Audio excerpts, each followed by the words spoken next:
Hey guys, tonight we wander into the fog-choked streets of Victorian London, where the air feels heavy, damp and somehow permanently grey, and every cobblestone seems slick with a mixture of mud and horse droppings. You probably won't survive this, at least not without a grimy coat and a strong stomach, but that's part of the fun.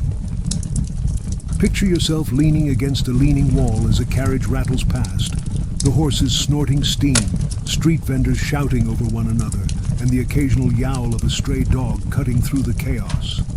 You notice that the city doesn't pause for anyone, and as you take a breath, it's almost as if the fog itself sneaks into your lungs, a subtle reminder that this place has a way of wrapping you in its suffocating embrace. So, before you get comfortable, take a moment to like the video and subscribe, but only if you genuinely enjoy what I do here. And hey, tell me where you're watching from and what time it is there. It's always fun to know if someone's joining me for a late night wander or an early morning sigh through the smog. Now, dim the lights, maybe turn on a fan for that soft background hum, and let's ease into tonight's journey together. You start walking, boots sinking slightly into the damp cobbles, and you notice the streets are alive in ways you didn't expect. Horse-drawn carts clatter by, the wheels splashing in puddles that smell faintly of sewage, and merchants shout their wares in voices hoarse from calling over the din. Children dart between legs, barefoot or in shoes that barely cover their toes, chasing one another or clinging to a parent's skirts. You feel the push and shove of the crowd, the press of humanity and animal alike, and realize that this isn't just a city. It's a living, breathing organism that constantly demands attention. Historians still argue whether London's growth outpaced its infrastructure, or if people simply learned to navigate the chaos because they had no choice. You probably won't be able to navigate it without bumping into something or someone. But the rhythm of it is oddly hypnotic, almost lulling you as you trudge forward.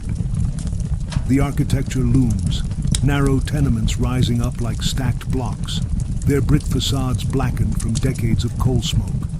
Some windows are shuttered with cracked glass or makeshift boards, others gawk at you like hollow eyes, revealing glimpses of cramped rooms, flickering candlelight, and families huddled around meager dinners. Laundry swings from lines that cross the alleyways, dripping with rainwater and the city's ever-present grime. You notice that chimneys dominate the skyline, a constant reminder that London's reliance on coal is as much a hazard as it is a necessity. The smell of smoke mingles with something fouler, something that hints at the open sewers hidden in the shadows. You can almost hear the historians' debates echoing, whether the smell alone was enough to trigger illness, or whether it was simply the combination of poor sanitation, overcrowding, and bad luck. You duck into a narrower lane, almost tripping over a ragged bundle that turns out to be a sleeping child. The sight is unsettling, but not unusual. Childhood here is often more work than play, more survival than laughter. Shop signs swing overhead, swaying with the wind, their painted letters faded, advertising goods you might never touch. Cured meats, imported spices, or unpronounceable pills promising miracles. The occasional scent of bread, baking in a brick oven, mixes with the stench of refuse, creating a strange, contradictory comfort. You find yourself thinking about how people tolerated all of this, how they moved through filth, smog, and noise day after day, sometimes for years. There's a rhythm to it, a kind of cruel poetry that historians still debate. The idea that the very hardships shaped Londoners' endurance and resourcefulness, or if it just made them quietly miserable. A carriage bumps past, narrowly missing you, and the driver curses under his breath, striking the horse with a whip. You step aside, heart thumping, and notice that the streets are slick, not just with water, but with the evidence of constant life. Mud, horse dung, discarded scraps, and the occasional puddle of something less identifiable. Above you, gas lamps flicker, struggling against the encroaching darkness, their weak light bouncing off the mist and creating long, trembling shadows. The moment you turn a corner, the stench hits you fully, like the city itself has exhaled a long, rancid sigh just for you. You wrinkle your nose, realizing that this isn't just bad air. It's an entire ecosystem of decay. Open gutters run along the edges of the cobblestones, carrying a mixture of household waste, animal offal, and whatever else people decided to toss out the window. You can almost see the bacteria riding along like invisible little carriages, eager to make your lungs their next home. Historians still argue whether Victorian Londoners ever truly noticed the smell, or if their noses simply adapted, becoming a kind of survival mechanism. Either way, as you walk past, you imagine that each breath could be a tiny gamble. Inhale too deeply, and you might end up with a stomachache, or worse. Street vendors are doing their best to compete with the smell. You notice a fishmonger waving a slab of cod in the air, trying to drown out the neighboring butcher, who, in turn, is wielding a cleaver and yelling about his fresh cuts. The smells clash like an orchestra tuning before a performance, and somehow your senses begin to ache from all the competing notes. A little girl, barefoot and carrying a basket of flowers, sidesteps a puddle that smells strongly of something you're not naming aloud. Her determination, a quiet testament to resilience. You wonder how she even learned to navigate these streets without slipping, being jostled, or accidentally inhaling a cocktail of disease. It's a miracle she's still smiling. And speaking of disease, the air isn't just unpleasant, it's dangerous. Cholera, smallpox, and tuberculosis linger like invisible predators, especially in these cramped, overpopulated areas. You catch glimpses of people coughing, hunched over, and you realize that every interaction carries a risk. There's a peculiar superstition among some locals that carrying a tiny vial of perfume or wearing a special charm could keep illness at bay. And you can't help but chuckle at the thought while also secretly acknowledging that it might work better than nothing. Fringe as it seems, some of these odd practices were the closest people had to control over their environment. Historians still debate how much of London's morbidity came from air quality versus contaminated water, and the answer seems impossibly tangled. You glance up and notice that the chimneys on the roofs are constantly belching smoke, blending with the fog until it becomes impossible to tell where one ends and the other begins. Coal fires are everywhere, necessary for warmth, necessary for cooking, but they add another layer to the suffocating atmosphere. You take another breath, reminding yourself that each inhalation is a tiny wager with fate. And yet, life here goes on. Children still run, adults still sell their wares, and the city continues to pulse with an almost hypnotic energy despite the dangers.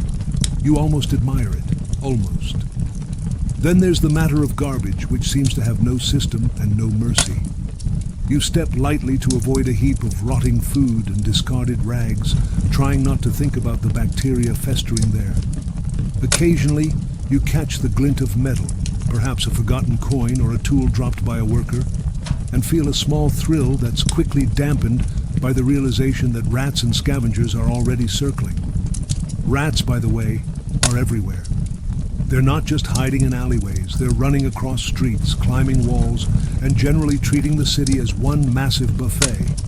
You recall a story of a physician who claimed that rats were so brazen that they would actually nibble on people's shoes if given the chance. And you shiver, imagining tiny teeth sinking into leather as you walk.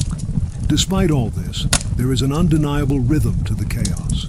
Children laughing, vendors shouting, the metallic clatter of carts, these sounds overlap, creating a kind of background music to the scent-heavy symphony. You find yourself drawn to the little alleyways, where a thin beam of gaslight illuminates a scene of people sharing a modest meal or mending clothes by candlelight. Life persists in defiance of the grime and the danger, and somehow that persistence is oddly comforting. You realize that Victorian Londoners didn't have much choice. They were born into the city, and the city demanded resilience. They learned to navigate the smell, the disease, and the crowds, not because they had guidance, but because survival left no alternatives. You stop briefly to watch a small group of men unloading barrels of beer from a cart. The smell of ale is faintly sweet, cutting through the filth, and for a moment, you can imagine that life here isn't all danger. You remind yourself that there's something almost poetic about people laughing over drinks while filth and disease swirl just outside their door. It's a contradiction, and yet contradictions define Victorian London. You think about how modern visitors might never grasp the scale of it without actually walking these streets in imagination, and you allow yourself to drift a little into the scene, imagining the horses stamping, the shouts of vendors, the creak of wheels, the occasional bark of a dog, and yes, that pervasive stench weaving it all together. And so, as you trudge onward, trying to avoid puddles and curious rats alike, you begin to understand the sheer endurance it took just to exist here. Life in Victorian London was relentless, messy, and unpredictable. You'd probably gag at first. You'd probably step into something foul within the first 10 minutes. And yet, despite the filth, despite the constant risk of disease, despite the pervasive air of chaos, the city thrived because people adapted. You notice that resilience isn't glamorous. It's sweaty, smelly, and exhausting. But it's very, very real. And as you take another hesitant step, you can almost feel the pulse of the city beneath your feet, reminding you that the air may be foul, the streets may be crowded, and survival may be a gamble. But life, messy, smelly, and chaotic, goes on. The crowd presses in tighter now, and you feel it like a living weight, nudging you forward, shoving you sideways. A constant reminder that space is a luxury no one in this part of London can afford. You glance around and notice the strange choreography of daily survival. A butcher carries a carcass over his shoulder while carefully avoiding tripping over a group of children weaving through puddles. A woman balancing a basket of eggs sidesteps a man pushing a wheelbarrow full of coal. Each movement is precise, honed by necessity, as if everyone is silently rehearsing to avoid disaster. Historians still argue whether the so-called London Shuffle, the way people navigated crowded streets, was instinct, social training, or sheer desperation. You try it yourself, adjusting your steps, sidestepping puddles, ducking under low-hanging signs, and it feels like a dance you weren't meant to know.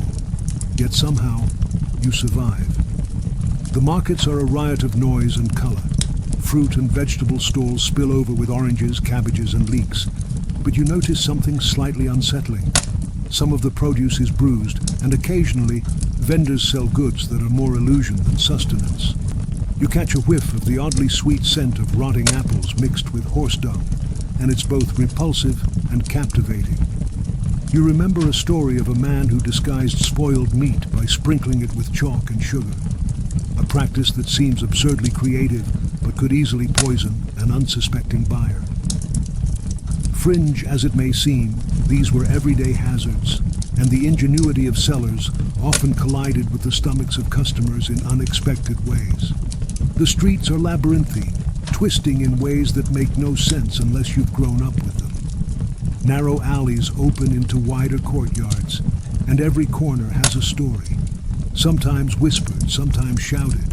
You can hear the clip-clop of boots, the bark of dogs, the groan of carts. Occasionally, a fight breaks out over a dropped coin or a stolen loaf of bread, and you step back, realizing how quickly order can dissolve into chaos. Children dart past, balancing precariously on crates, seemingly oblivious to danger. You wonder, with a twinge of horror, how anyone navigated this mess safely, and yet here they are, day after day.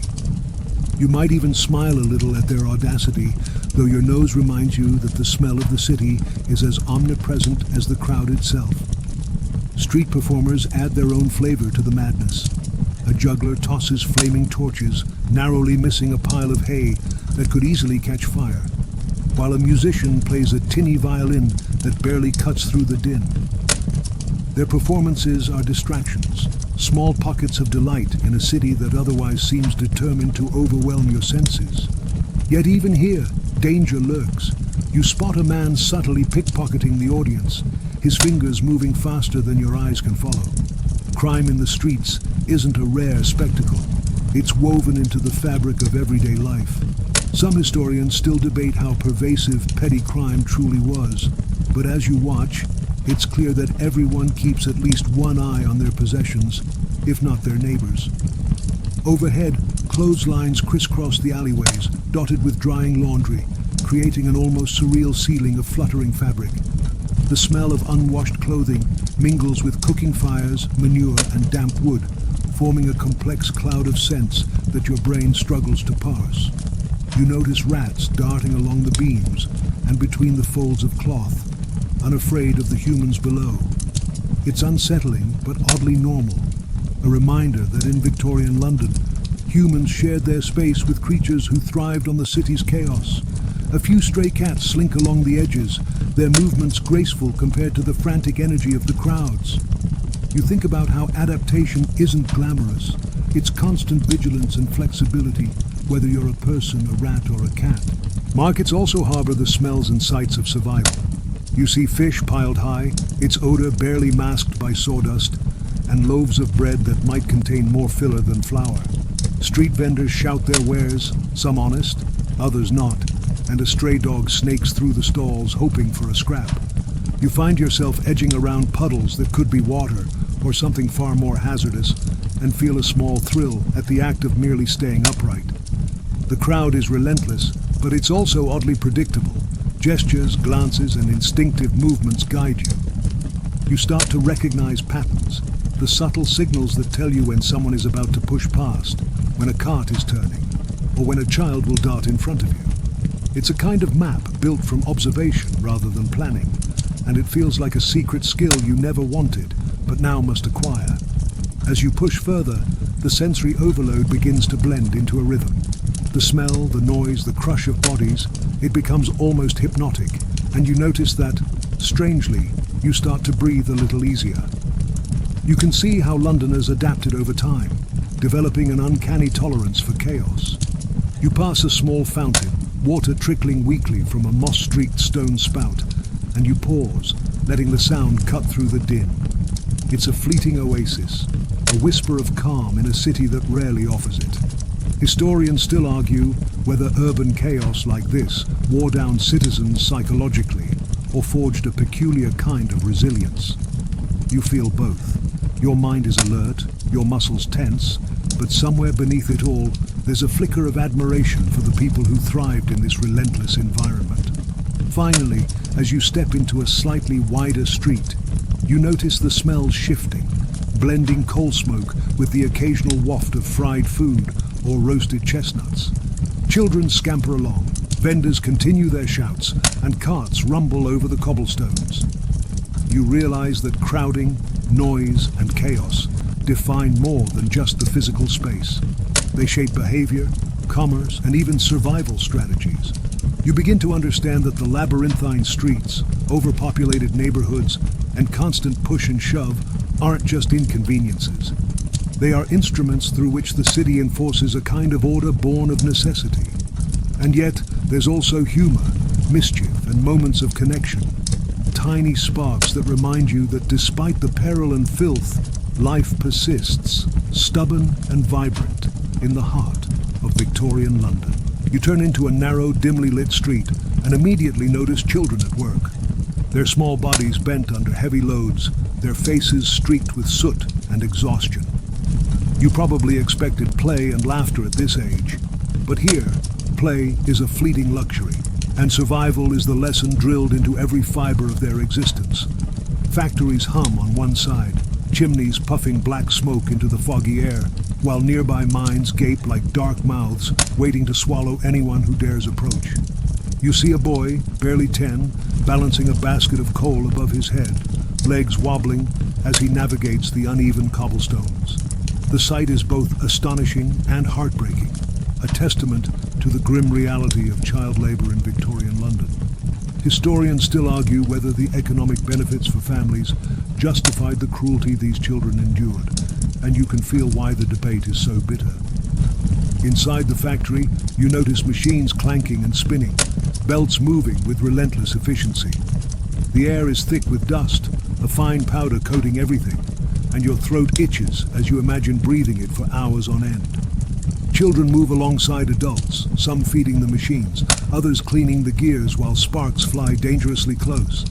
A small, oddly shaped tool catches your eye. It's a stretcher used to prod or punish if a child faltered.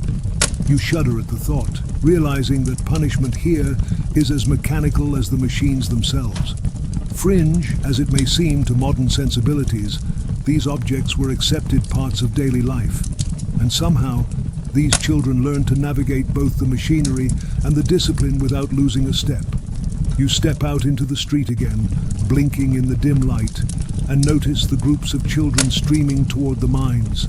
Their tiny lamps barely illuminate the rocky entrances, and the noise of pickaxes echoes faintly from within. A young girl hauls baskets of ore, while a boy crawls through narrow tunnels, scraping walls for what others might consider worthless stone. You think about the resilience it takes to spend your formative years in these conditions. Every day, a mixture of exhaustion, danger, and discipline. The city thrives on this labor, and yet you can't help but notice the tension between necessity and exploitation. Some historians suggest that without child labor, London's industrial boom might have stalled, while others argue that the human cost was too high to justify any economic gain. You feel caught in that same tension, wondering how anyone reconciled it at the time. Back on the streets, children outside factories hawk small wares to supplement their family incomes. You notice a boy selling matches, his hands blistered from constant handling, and a girl offering parcels of baked goods, hoping to entice passers-by despite the faint smell of coal clinging to her fingers. It's a strange mixture of enterprise and survival instinct, as if each child is performing a delicate balancing act between independence and vulnerability. Some play a game with their peers to distract themselves from fatigue, a sort of impromptu race between carts or baskets. You imagine that laughter here is fleeting but fiercely cherished, a brief rebellion against a life otherwise dictated by labor and obligation. You glance at the windows of nearby tenements and see mothers peering down, calling instructions, checking that no child strays into dangerous paths. Often, the children are sent out at dawn, returning at dusk, faces smeared with coal dust and grime, little hands raw from hauling and cleaning. Historians still debate the degree to which parents consciously endangered their children versus being coerced by circumstance and poverty. Either way, the image of these tiny figures navigating workhouses, factories, and streets is unforgettable, an endurance test far beyond any child today could imagine. You shiver slightly, realizing that even a short walk among them requires constant vigilance. One misstep could lead to serious injury. As you continue, the noise of machinery fades slightly, replaced by the chatter of children and the occasional shout from an overseer. You notice that some of the older children have learned small tricks to lighten their burdens. A clever angle to lift a basket, a quick path through the muck, or a nod to a sympathetic adult who might offer a helping hand. It's remarkable how ingenuity emerges from hardship, and you realize that the skills learned here are survival skills, not just labor techniques. A small, grim smile tugs at your lips as you watch a boy use a scrap of rope to pull his basket faster, clever but entirely necessary. Fringe anecdotes suggest that some of these children could fix broken machinery with surprising skill, their nimble fingers as efficient as the adult workers. You pause near a mine entrance to watch a girl descend into the dark shaft, her lamp flickering weakly. The smell of damp stone and coal dust rises toward you, a constant reminder of the dangers lurking below. You wonder how her family sleeps at night, knowing she's underground, exposed to collapsing tunnels, toxic dust, and fatigue that no 10-year-old should bear. Outside, another boy sweeps the street with a worn broom, occasionally ducking to avoid a cart that rattles too close. The whole city feels like an orchestra of chaos, each person playing a role, small or large, in the survival symphony of Victorian London. You marvel at how children, so small, so vulnerable, are central to this performance, essential yet painfully expendable. Finally, you take a moment to consider the strange balance of cruelty and care.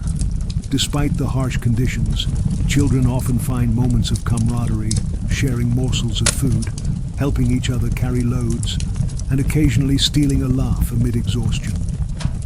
They are remarkably adaptive, inventive, and resilient, qualities historians still debate in terms of nature versus necessity. You realize that the city doesn't just shape them, it demands that they evolve, bending their bodies, minds, and routines to meet a relentless pace. And as you walk on, leaving the factories and mines behind, you can't help but carry the image of these small figures etched into your mind. Relentless, resourceful, and surviving in a city that tests everyone, adult and child alike, at every step. You find yourself ducking into a narrow alley, and immediately the air changes. There's a damp, heavy scent that seems to cling to your clothes and hair, a mixture of stagnant water, coal smoke, and the unmistakable tang of disease. Cholera, smallpox, and tuberculosis are invisible companions here, lurking in shadows and puddles alike. You notice a man coughing violently in the corner, clutching a handkerchief over his mouth, while a woman tends to a child who barely moves, her skin pale and waxy under the dim gaslight. It's a stark reminder that disease was more than an inconvenience in Victorian London. It was a constant, unseen threat. Fringe as it may sound, some families believed that carrying charms or sprigs of herbs could ward off sickness, small rituals meant to trick fate itself. Historians still argue whether these practices had any measurable impact or were purely psychological comfort. You trudge forward, careful to avoid puddles that might contain contaminated water, and notice that even the simplest actions, buying a loaf of bread, drawing water, or brushing your teeth, could expose you to illness. Street vendors, trying to earn a living, sold what they could: meat, fish, milk, and vegetables, though you suspect some of it is spoiled or tainted.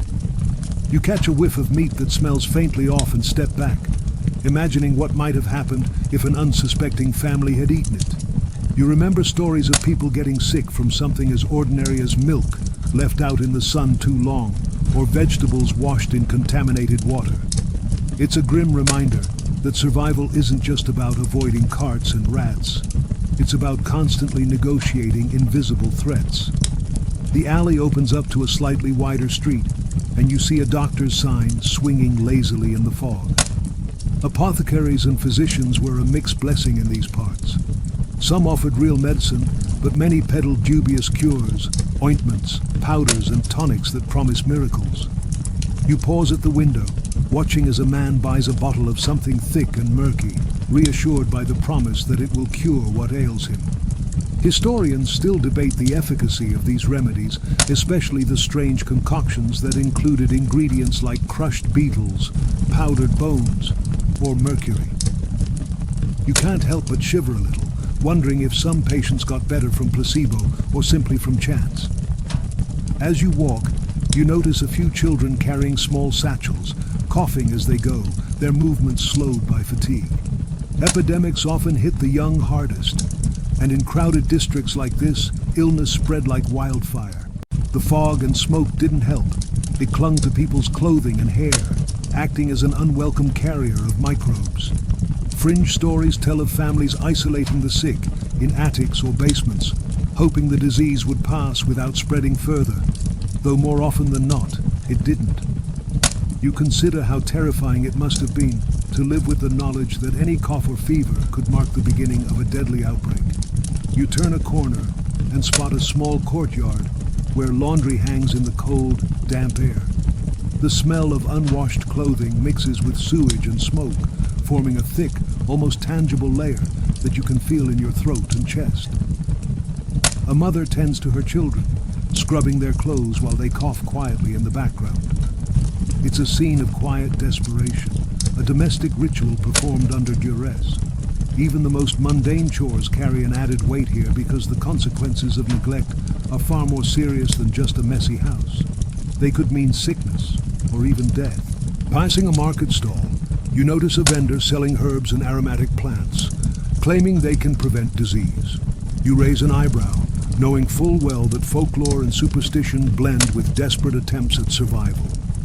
Lavender, rosemary, and other fragrant sprigs were often used to mask the smell of filth, and some believed their scent could purify the air. You smile faintly, recognizing a little humanity in the gesture. People were trying to assert control over the uncontrollable, even if it meant waving herbs at invisible germs. Historians still debate whether these practices were rooted more in superstition or a primitive understanding of hygiene. The city seems to pulse around you with both vitality and risk. Children dart past, some sneezing, others coughing. Merchants shout, oblivious to the underlying danger, and carts rattle over the uneven stones, sending sparks from metal wheels. You notice a man washing his hands at a small basin outside a pub, a precaution that is far ahead of its time, though you suspect most people rarely practiced it. Every movement, every breath carries risk, and yet life continues. The human instinct to survive, to adapt, to push forward despite danger is tangible here. You pause to observe a small group of neighbors sharing advice about avoiding cholera. One man swears by boiling water, another insists on avoiding certain foods, and a woman clutches a vial of perfume, claiming it wards off infection. It's a mix of reason, folklore, and hope, and somehow it works, at least psychologically, for the people who believe in it. Epidemics were as much about perception as reality, and this fragile network of advice, charm, and hygiene was often the only defense a family had. You realize that in Victorian London, survival often depended on knowledge passed by word of mouth, intuition, and sheer luck. Finally, as you move toward a slightly busier street, the sounds of the city, horses, carts, shouting vendors, blend with the subtle coughs and sneezes in the fog. You start to understand the constant negotiation required just to breathe without fear. The alleys, the markets, the courtyards, they all teem with life, yet each life carries the weight of disease and death. And yet, somehow the city persists, the people persist, and the rhythm of survival continues. A strange, eerie dance between hazard and habit, chaos and continuity, in a world where illness is both invisible and inevitable. The faint smell of smoke and ash greets you as you step closer to the row of narrow, timber-framed houses. Candlelight flickers through cracked windows, illuminating peeling paint and warped wood that seems poised to collapse under its own weight. Fire is a constant threat in Victorian London. One careless spark could turn an entire block into ash in minutes. You notice a man carefully adjusting a candle on a windowsill, sweat glistening on his brow, the fear in his eyes betraying the quiet terror every resident feels. Historians still argue whether the fire regulations implemented after the Great Fire of London were ever enough, or if they simply offered false reassurance to those living among gas lamps, open flames, and overcrowded housing. The streets feel even narrower here, and you realize that a single fire could trap the residents with no room to escape. Chimneys rise unevenly, black with soot, each one a potential hazard as sparks drift into the wind. You see laundry hanging perilously close to a fireplace vent, and your stomach twists, imagining how quickly dry fabric could ignite. Candlelight, gas lamps, and open hearths are everywhere, making fire a constant companion to daily life. The fear of burning isn't abstract. It's woven into the very structure of the city, influencing behavior, architecture, and even where people dare to walk at night. In one small alley, you spot a young boy balancing a tray of candles for sale. One flicker catches a hanging curtain, and you instinctively step forward, ready to react. But he is already aware, slapping it down just in time. These small moments are survival lessons disguised as daily chores. The constant vigilance required to prevent fires shapes everything, from the way children walk to the way families plan their evening meals. Fringe tales tell of children who became adept at extinguishing small sparks before adults could even notice, earning them local reputations as fire wardens. You chuckle softly, imagining a 10-year-old being celebrated for dodging disaster in what is otherwise a terrifying environment. You pass a bakery, the smell of fresh bread mingling with smoke from nearby chimneys. Behind the counter, bakers carefully stoke their ovens, aware that any misstep could ignite a catastrophic blaze. It's almost poetic that the same fire that could cook their bread could just as easily consume their livelihood and homes. As you continue down the street, you notice tiny warning signs, soot-streaked doors, buckets of water perched near entrances, and fire hooks leaning against walls. Every precaution tells a story of a city accustomed to danger, a city that learned, through repeated tragedy, to respect the destructive power of fire.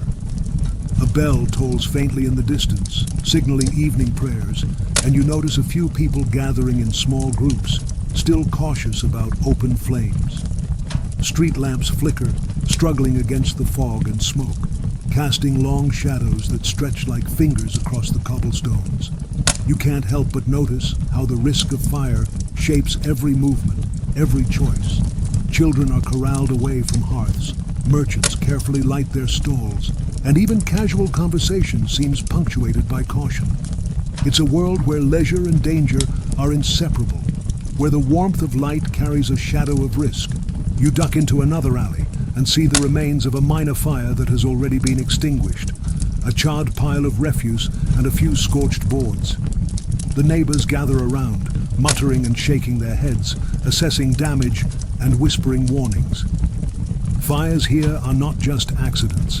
They are communal events that ripple through the population, demanding attention, repair, and cautionary tales. Historians still debate whether London's building codes, minimal as they were, truly reduced the risk of fire or merely slowed the inevitable conflagrations. Either way, life continues, and the city's residents develop a mix of anxiety and expertise that feels almost inherited, as if fire awareness is passed down alongside family recipes and occupational skills. At the corner, you see a small child balancing a candle while following an older sibling. They stop, sensing a danger that isn't immediately obvious to you, a loose brick above the doorway that could tumble if disturbed. They edge forward carefully, and you admire their instinctive caution. Life in Victorian London trains residents to notice hazards in ways you wouldn't expect. Danger is omnipresent, and survival depends on reading the smallest signals, a flicker of light, a crack in the wall, a faint smell of smoke. Every glance, every step, every decision carries weight. You walk past a row of homes with soot-stained walls, the smell of burnt wood lingering faintly in the air. The atmosphere is thick, heavy, and almost tactile. You can imagine the whispers of families recounting near misses from years past, neighbors sharing warnings about faulty chimneys, and the city itself watching silently, indifferent to human frailty. Fire hazards are everywhere, in kitchens, on streets, and within the very fabric of the buildings themselves.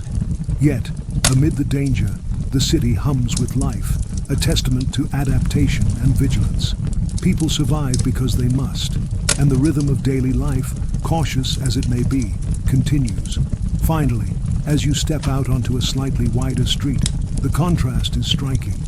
Horse-drawn carriages pass carefully, vendors light their lamps gingerly, and children scuttle close to walls to avoid the flames of nearby hearths. The constant awareness of fire shapes everything, from the architecture to the social behavior, embedding a subtle, pervasive anxiety alongside ingenuity and routine. You realize that the danger isn't just theoretical, it's woven into the city's very identity, a reminder that even the warmth of light can carry peril. And survival requires attention, skill, and sometimes a little luck. The fog seems to thicken as you step onto a narrower street, and with it comes the quiet menace of crime.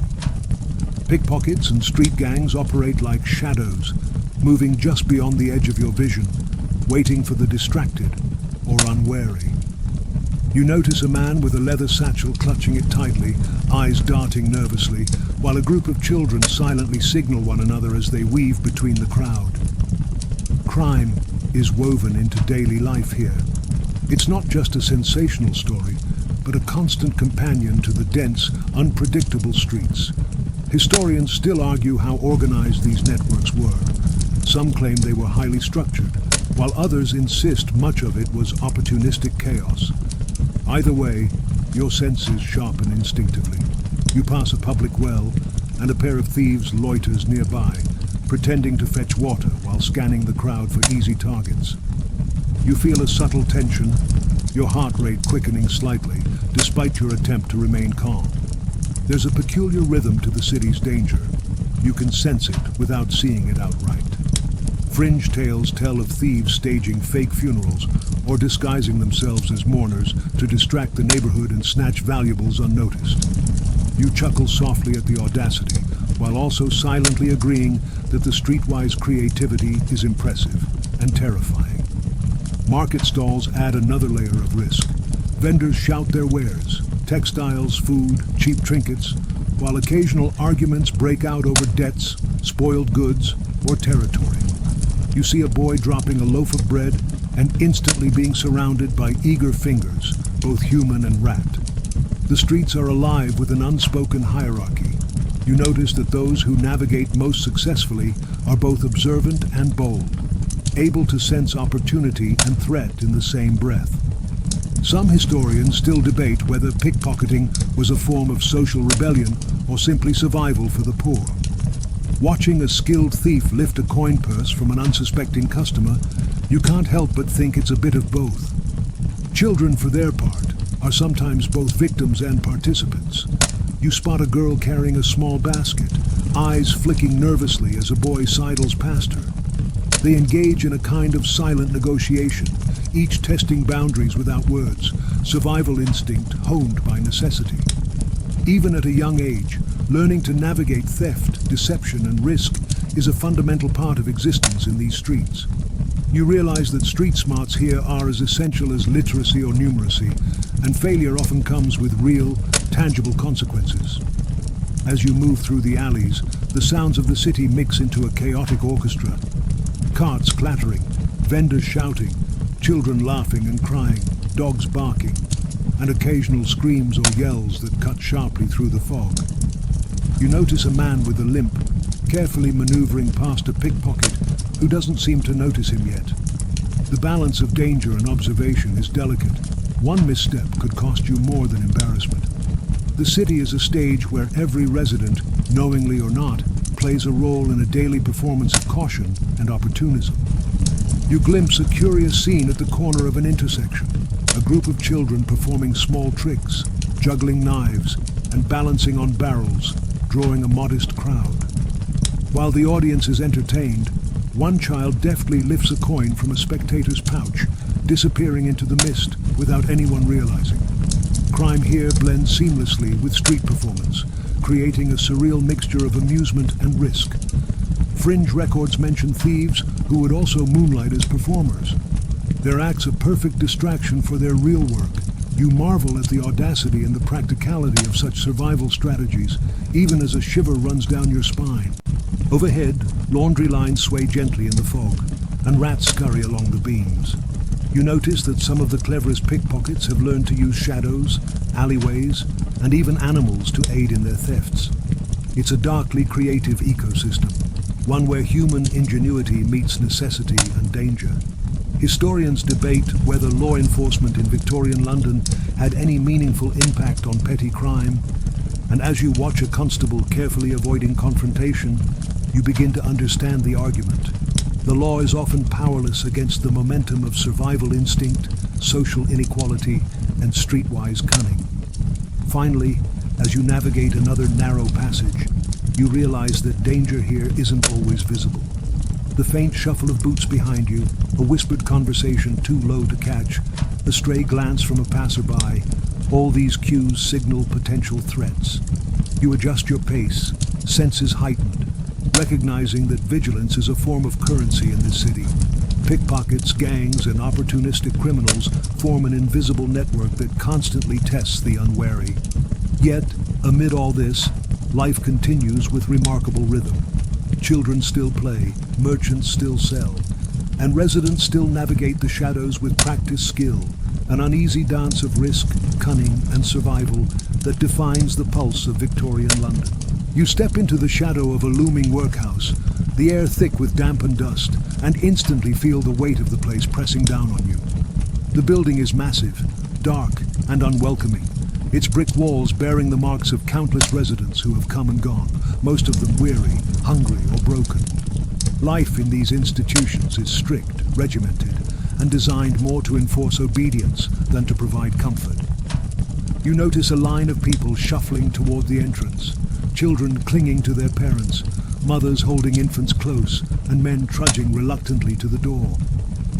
Workhouses are meant to offer relief, but the reality is often grim, and historians still debate whether these places were genuinely reformative or primarily punitive, a mechanism to control the poor rather than to help them survive. Inside, the air is cold and smells faintly of wet wool, unwashed bodies, and the faint tang of disinfectant. a small mercy against the overwhelming odor. Rows of benches stretch down the hall, where residents wait for meals or instructions, faces blank from fatigue. A supervisor moves among them with a ledger, checking names, counting heads, and ensuring compliance. The atmosphere is one of silent pressure. Everyone knows the rules, and any deviation is swiftly noticed. Fringe accounts mention punishments as odd as forcing children to wear heavy clogs for hours, designed to teach obedience but often leaving lasting marks, both physical and psychological. You catch a glimpse of a dormitory, a long room filled with narrow beds packed closely together. Children sleep side by side, their faces pale, blankets thin and worn.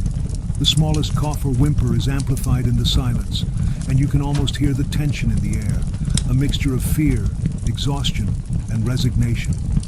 Meals are rationed carefully, thin soups, coarse bread, and occasionally a small portion of gruel. The workhouse may prevent outright starvation, but it is not designed to nourish. Instead, it imposes routine, labor, and discipline, a system that teaches that survival comes at the cost of comfort and freedom. You follow the echo of footsteps down a corridor where laundresses scrub clothing in a large communal basin.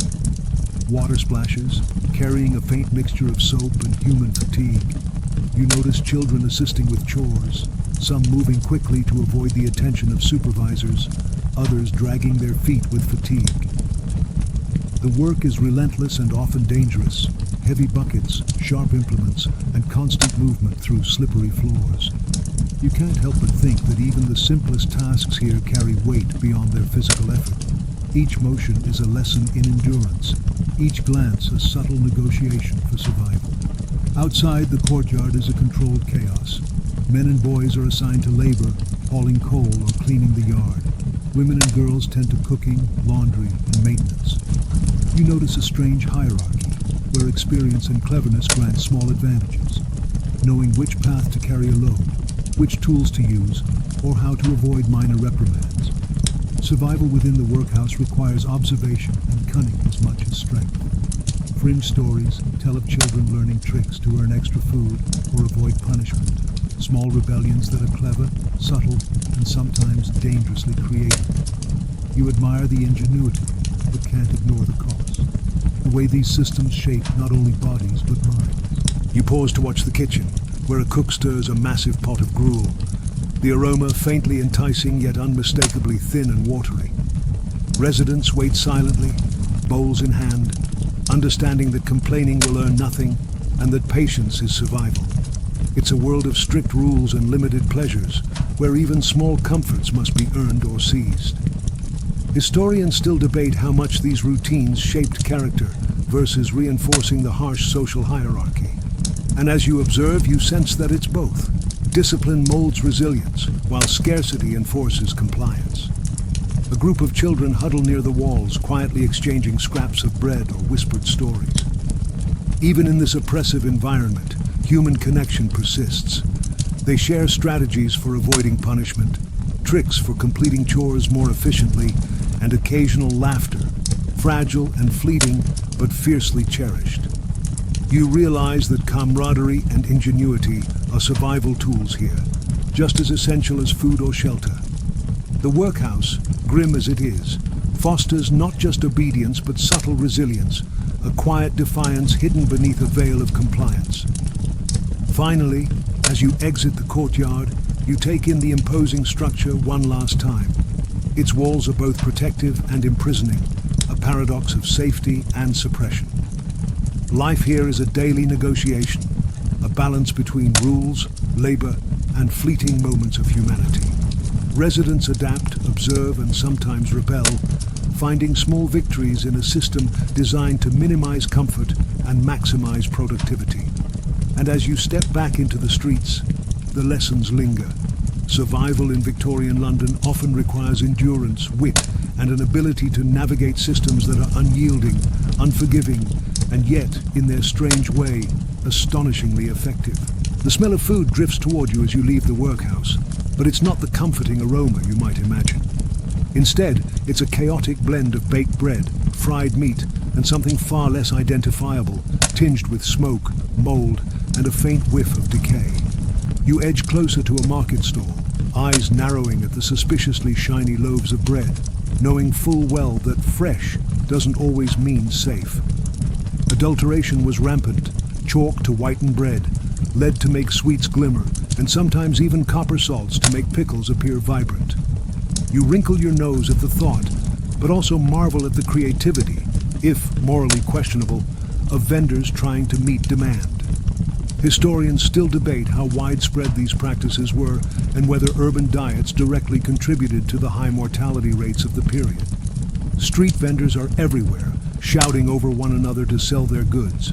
You watch a butcher with a cleaver in hand, arguing with a customer over the freshness of a slab of meat that doesn't exactly smell appetizing.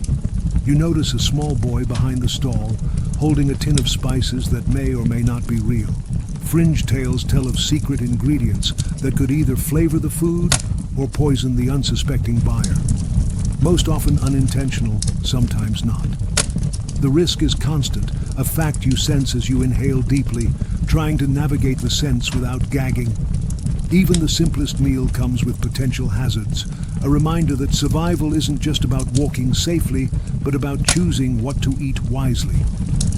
You step past a vendor selling roasted chestnuts, their warmth a welcome contrast to the fog and filth, and notice the children lining up with coins clutched tightly in their fists.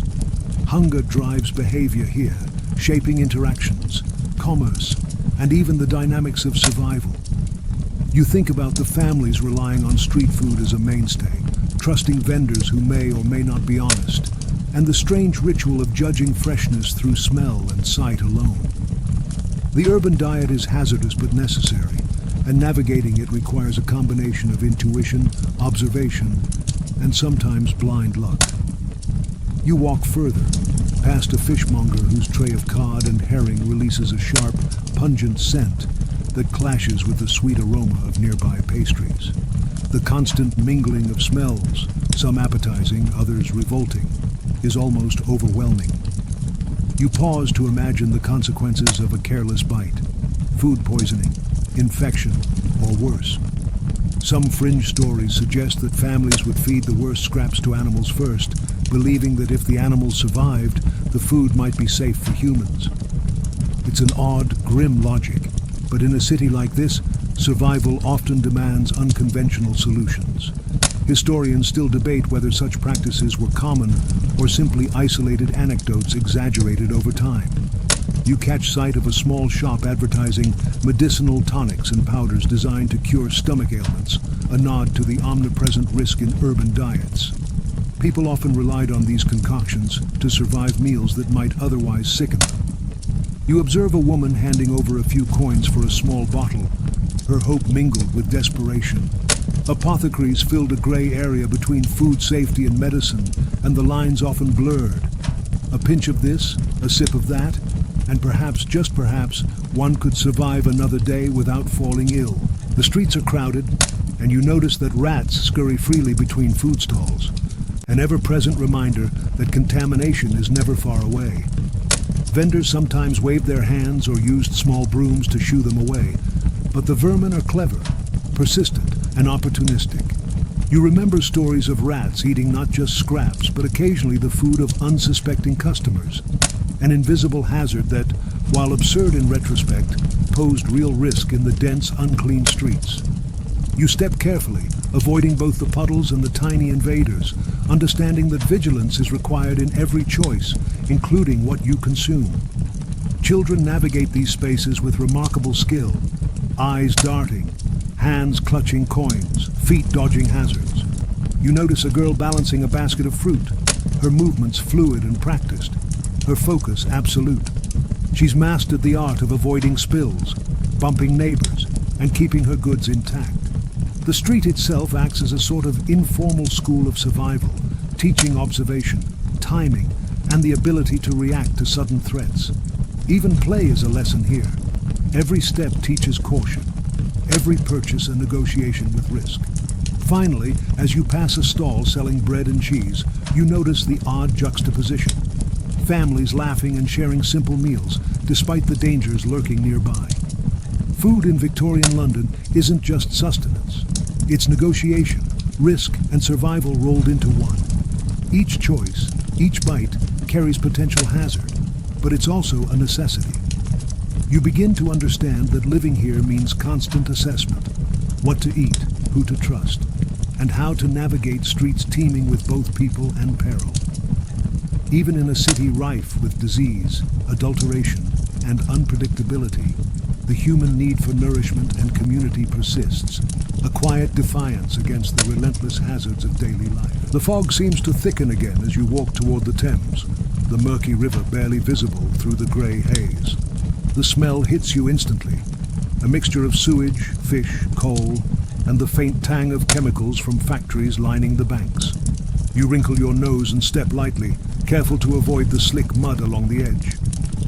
London's river isn't just a source of trade or beauty.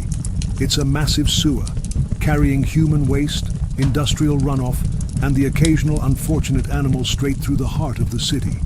Historians still argue how much the pollution of the Thames contributed to disease outbreaks, but as you breathe in the air, you understand why cholera epidemics spread so efficiently. Fishermen cast their nets into the murky waters, occasionally pulling up something barely edible alongside detritus. You notice the glint of a fish struggling in the water, juxtaposed against floating debris that smells faintly of rot. Fringe stories claim that some locals would catch eels or small fish from the river despite knowing the water's toxicity, believing boiling or heavy seasoning could make them safe to eat. You step back, imagining the gamble. One misstep, and a meal could become a hospital visit or worse. Survival in Victorian London often involves these calculated risks, an everyday negotiation between necessity and danger. As you follow the riverbank, you spot dock workers unloading cargo from small boats. The air is thick with smoke and sweat, the clatter of crates echoing off the water. Workers shout to one another, coordinating lifts of barrels and sacks, while others rest briefly, wiping grime from their faces. You notice children nearby, helping in small ways, running messages, carrying bundles, or simply keeping out of the way. Labor is omnipresent here, and even the youngest contribute to the constant motion of the city. Historians still debate the morality and efficacy of child labor in industrial areas. But observing these small figures, you see that necessity outweighs consideration. You glance at the warehouses, towering brick structures blackened with smoke and soot. Their windows are dim, sometimes broken, but inside, life hums with mechanical precision. Men and boys sort goods, lift heavy loads, and maintain equipment with rhythmic efficiency. The smell of oil and coal mixes with the pungent aroma of stored food, creating a sensory overload. Fringe accounts mention workers using clever shortcuts or improvisation to handle labor more efficiently, often bending rules in ways unnoticed by supervisors. You can't help but admire the resourcefulness, even if it comes at the cost of safety or legality. The river itself is teeming with unseen hazards. Floating debris, leaking barrels, and sudden currents can catch even the most careful bystander off guard. Occasionally, you see a rat scuttle across a wooden plank or a partially submerged crate, a reminder that vermin adapt to the same environment humans endure. Some fringe tales speak of rats riding cargo down the river, surviving in the filth and spreading disease. The river is a lifeline and a threat simultaneously, a duality that defines much of life in Victorian London. Nearby, families cluster along the waterfront, washing clothes or catching a fleeting fish for supper. Children play on the edges, sometimes balancing on rotting planks, feet skimming the contaminated water. You notice the precariousness of each movement, the constant awareness required to avoid falling in. Even leisure activities are fraught with risk, yet life continues. People laugh, call out to one another, and carry on as if the river's danger is merely a background hum to their existence. Historians still debate how people rationalize these risks daily, but adaptation, you realize, is a powerful human instinct. A few steps further, you spot a small rowboat tethered to a piling, its paint peeling and wood soaked. A man pushes off gently, maneuvering through floating debris, careful not to tip or lose balance. You think about how precarious trade and travel are along the Thames. A miscalculation, a rotting plank or a hidden barrel could spell disaster. Yet commerce continues, and the city's lifeblood moves along the same polluted water that threatens its inhabitants. The balance of necessity and danger is a constant negotiation, one that shapes behavior, timing, and even ingenuity. You pass a small bridge where the fog swirls thickly, partially concealing merchants and workers alike. Boats pass beneath, laden with goods for the city, and you notice men shouting instructions, the rhythm of work and risk synchronized perfectly. Even here on the water's edge, danger and survival exist side by side. Historians still debate whether the pollution of the Thames had long-term social consequences beyond disease, including its impact on commerce, labor, and urban development. As you watch, it seems undeniable. The river is as much a character in the city's story as its people, shaping life, behavior, and hazard simultaneously.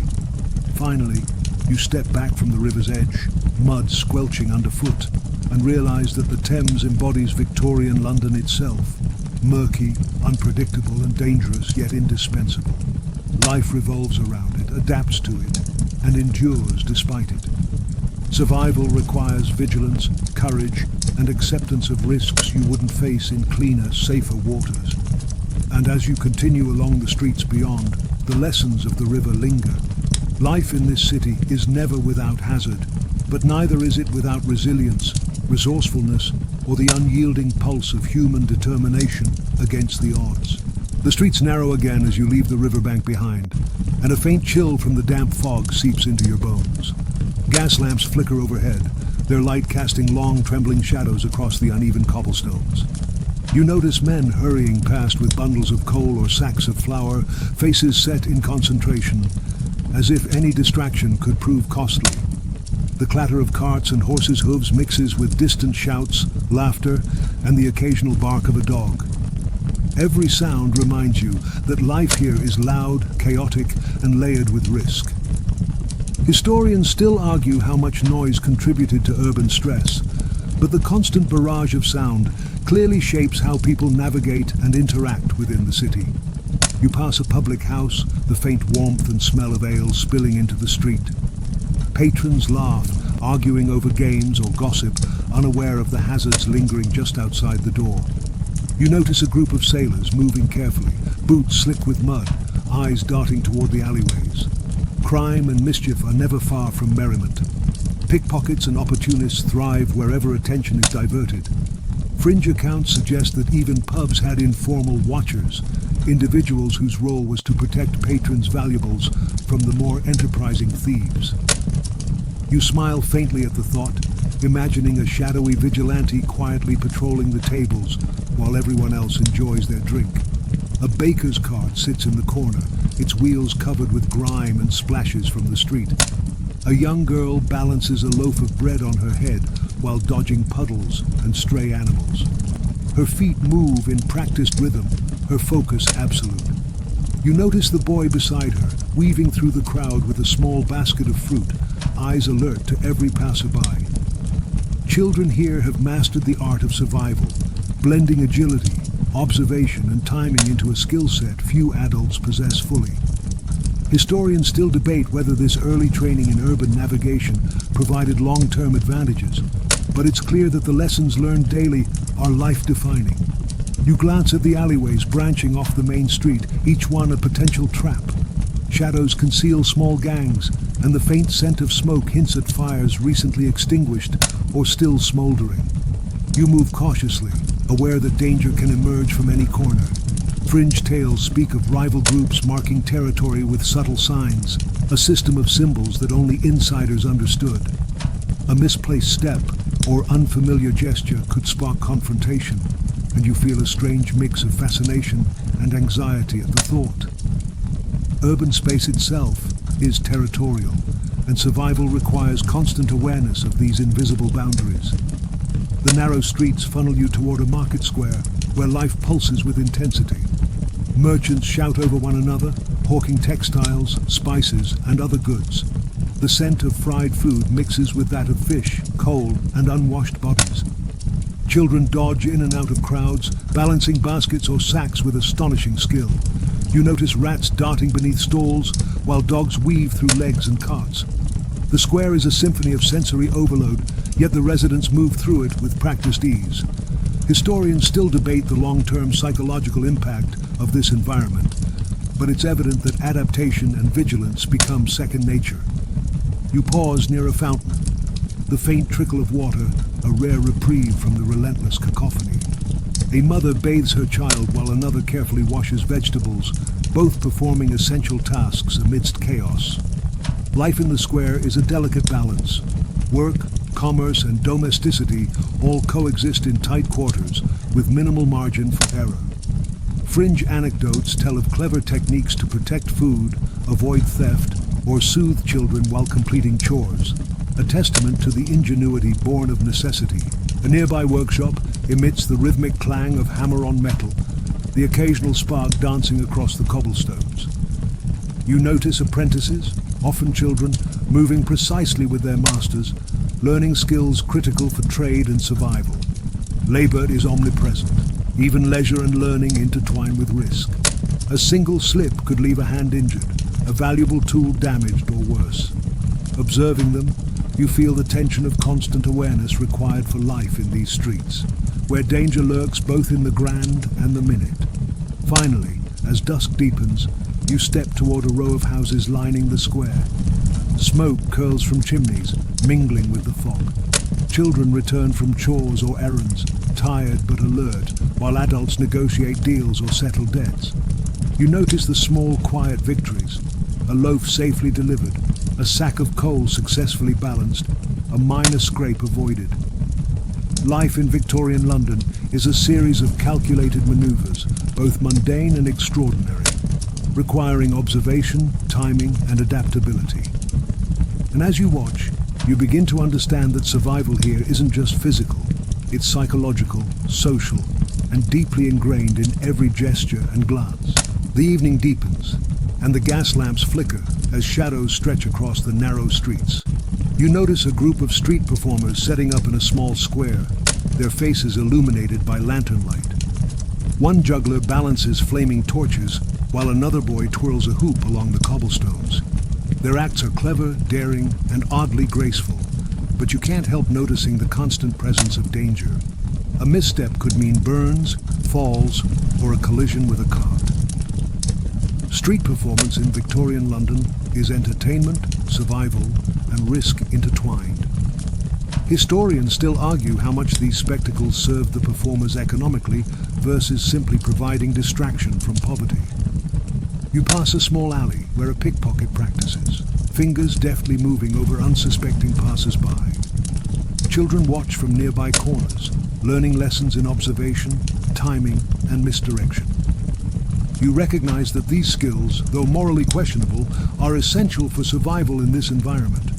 Fringe tales tell of children who became notorious for their stealth, earning both fear and respect in the neighborhood. You step carefully, aware that even a moment of distraction could leave you vulnerable in these narrow, shadowed spaces. The smell of roasting chestnuts mingles with coal smoke as vendors call to potential customers, their voices piercing the hum of conversation. You notice a woman haggling over a basket of vegetables, her movements precise, calculated. Every gesture, a negotiation between value and scarcity. Children assist in carrying goods, their small hands clutching baskets and coins, balancing hunger, curiosity, and fatigue. Life in these streets teaches adaptability, alertness, and resourcefulness in every small act. Historians still debate the economic impact of street vending on poor families, but it's clear that it provides both sustenance and a subtle sense of agency. You duck into a narrower passage where shadows dominate and the distant noise of the main street fades. Here, rats scuttle freely, and the faint drip of water echoes off stone walls. A stray dog darts past, tail low, sniffing for scraps. You notice that the residents here move with careful awareness. Each step, glance, and gesture is calculated to avoid conflict, injury, or loss. Fringe accounts describe secret signals used to indicate danger or opportunity. a silent language taught and learned by necessity. You realize that urban survival isn't just physical. It's a nuanced social skill honed from early childhood. A small shop emits a warm glow from inside, revealing shelves crowded with spices, preserved foods, and rudimentary household goods. You notice a mother buying flour while keeping one eye on her children and another on the street outside. The balance of domestic responsibility and vigilance is palpable. Even mundane tasks carry risk. Stories of tampered goods, spoiled ingredients, and opportunistic theft circulate quietly, reminding residents that caution is essential. You sense that the ability to navigate this environment successfully is as much mental as it is physical, requiring foresight, quick thinking, and a steady hand. You pass a pub where sailors exchange tales, laughter bouncing against the fog. Their voices are rough, wary, and yet, in a strange way, comforting. An audible assertion of life persisting despite danger. Outside, the alley is alive with movement. Children delivering messages, apprentices returning from errands, and stray animals weaving through the legs of pedestrians. The interwoven chaos of commerce, labor, and daily survival creates a rhythm that you can't ignore. Historians still debate whether the constant exposure to risk desensitized residents or heightened their alertness. And as you watch, both seem true. A sudden shout breaks the rhythm. A scuffle over a lost coin, a minor theft, or a heated argument. It's impossible to tell from your vantage point. You step aside, observing the subtle negotiations and evasions as people intervene, flee, or watch cautiously from nearby corners. Conflict is a natural part of daily life here, and survival often requires diplomacy as much as caution. Fringe anecdotes suggest that children sometimes acted as intermediaries in disputes, their small size and nimble movements allowing them to intervene in ways adults could not. You marvel at the ingenuity and courage, recognizing that social navigation is as critical as physical skill. Finally, as you move toward a slightly quieter street, the fog wraps around you, softening the sounds of the city while leaving an undercurrent of danger. The interplay of shadow, noise, and movement keeps your senses alert. Every passerby, every cart, every alley represents potential risk or opportunity. And yet, within this tense, layered environment, life persists. Children play cautiously, vendors sell goods with wary optimism, and adults negotiate survival in a city that demands constant attention, adaptability, and resilience. You begin to understand that mastery here isn't about dominance. It's about understanding, observing, and reacting to an environment that is beautiful, chaotic, and perilous all at once. You emerge onto a slightly wider street, and the faint murmur of a canal drifts through the fog, mingling with the scent of coal smoke and damp stone. Boats are moored along the edges, some empty and bobbing gently, others stacked with crates and barrels for transport. The canal is another artery of life for Victorian London, essential for commerce, but no less dangerous than the river. You notice a worker balancing on a narrow plank, moving sacks of flour with precision, the water just inches below. Fringe tales speak of accidents here, people slipping, falling into the freezing, polluted water, sometimes disappearing completely. Historians still debate the overall death toll from canal accidents, but it's clear that a casual misstep could be fatal. As you follow the towpath, you notice children ferrying small parcels, their tiny hands gripping bundles while eyes dart nervously around. The canal serves as both passage and workplace, a space where survival and labor intermingle. You see a boy using a rope to pull a small boat along the water's edge, muscles straining as he navigates the uneven, slippery stones. You realize that in this environment, every movement carries stakes. Balance, observation, and timing are crucial, learned from experience rather than instruction. Historians still argue how children's labor along canals influence the broader economy, but the skill and resilience are undeniable. You step closer to a warehouse, the smell of wet wood and fish mixing with the faint tang of coal. Men and women unload cargo, shouting over the ambient noise. You notice an apprentice carefully stacking crates, while a supervisor monitors, ready to correct mistakes. Even minor errors could result in injury or punishment, a fact that keeps workers alert. Fringe anecdotes suggest that apprentices developed secret hand signals or minor tricks to lighten loads or avoid reprimand. Subtle ingenuity born of necessity. You shiver slightly, realizing that vigilance is as essential as strength in these cramped, dangerous spaces. The canal water is black and oily, reflecting the dim glow of lanterns above. Occasionally, something, paper, wood, or even a stray animal floats by, reminding you of the constant contamination and hazard. People continue to work, seemingly unfazed, their bodies and minds trained to assess risk, maintain balance, and react instantly to danger. Historians still debate whether long-term exposure to these hazards affected physical development in children, and as you observe their steady, practiced movements, it's hard not to see evidence of adaptation, even brilliance amid adversity. A small group of children gathers near a lock, watching the operation of raising and lowering boats. You notice their fascination, a mixture of awe and the practical desire to understand the mechanics of their surroundings. The canal is not only a site of labor, but also a source of informal education, teaching engineering, timing, and teamwork. Fringe reports suggest that some local children became so adept at predicting boat movements and water levels that they earned small payments assisting dock workers, a rare form of agency in an otherwise rigid world. You pass a fish stall beside the canal, the scent of salted herring strong and unmistakable.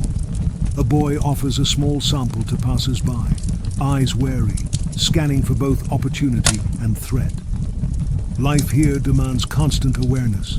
The risk of contamination, theft, or injury is ever present, yet commerce must continue. The intersection of survival and economy is tangible, and you sense that residents develop both practical and social intelligence simultaneously, adapting to navigate hazards while securing their livelihoods. The canal continues, winding through the city like a dark, reflective thread. You notice the rhythm of life along its edges, boats gliding slowly, workers hauling goods, children running errands, merchants shouting over the ambient noise. Every movement is deliberate, every glance calculated. The environment is unforgiving, yet life persists, propelled by necessity, ingenuity, and cautious determination. Historians still argue how much these conditions influence the broader urban culture, but walking here, you can feel the shaping power of space, labor, and risk. Finally, as you leave the canal behind, the sounds of water, clatter, and voices fade into the fog. The lessons linger. Life in Victorian London is a constant negotiation between risk and necessity, observation and action, survival and adaptation. The city molds its inhabitants, teaching resilience, creativity, and vigilance in every interaction. And as you step back into the streets, you realize that the canals are more than waterways. They are classrooms, workplaces, and testaments to human ingenuity in the face of relentless challenge. You step into a quieter residential district, and the fog seems to settle around the narrow streets like a damp blanket. Smoke rises from chimneys, curling lazily into the night air, mingling with the faint, lingering odor of coal and refuse. Houses press close together, their facades blackened with soot, windows dim and cracked. You notice families moving cautiously from doorway to doorway, wary of stray carts, slippery stones, and of course, the constant threat of fire. Even in seemingly mundane neighborhoods, danger is never far away. Historians still debate whether the crowded living conditions directly caused higher mortality. But as you look around, it's easy to see how the odds were stacked. Children play quietly near the edges of the street, weaving around barrels and carts with astonishing agility. You notice a boy balancing a small bundle of laundry while dodging puddles, eyes darting constantly to avoid collision. Their games are infused with survival lessons, observation, timing, and quick reflexes. Fringe accounts speak of children who developed streetwise techniques so refined that adults relied on them to carry messages, deliver goods, or even navigate risky situations unnoticed. The learning is tacit, learned through experience rather than instruction, and yet it shapes behavior profoundly. You pass a street corner where a baker's cart emits the faint scent of warm bread. Families gather, exchanging coins and whispered greetings, a subtle dance of social and economic negotiation. You notice a mother counting change carefully, her child clutching a loaf, while another child crouches nearby, ready to retrieve dropped crumbs before rats can reach them.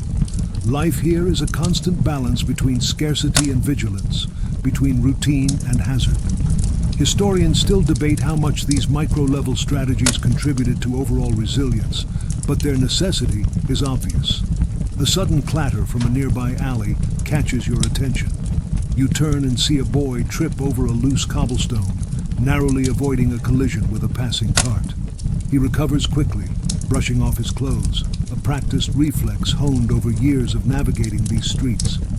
Even minor accidents are lessons in observation and agility.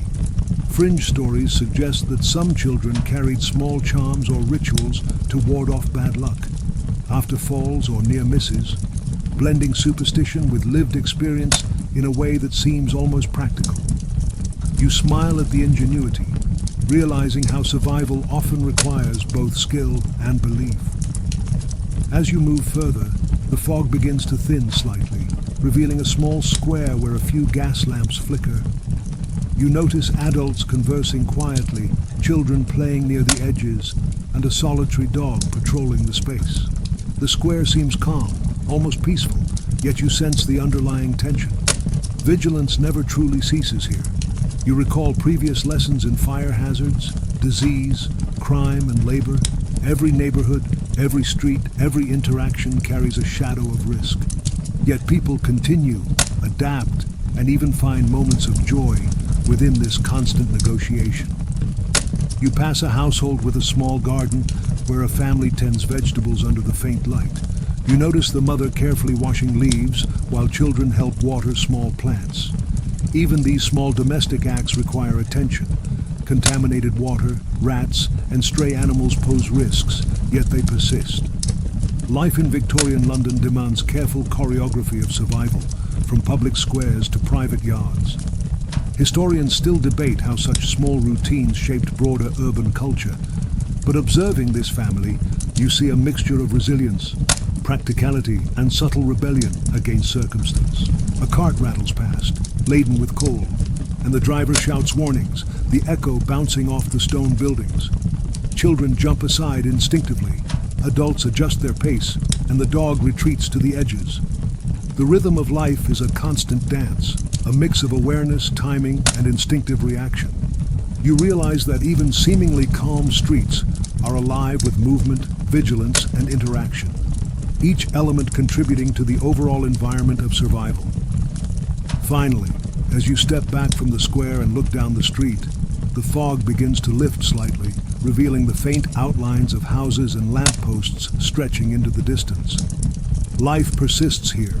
Children play, adults converse, merchants prepare for the next day, and yet you carry a subtle awareness of the constant hazards embedded in every movement.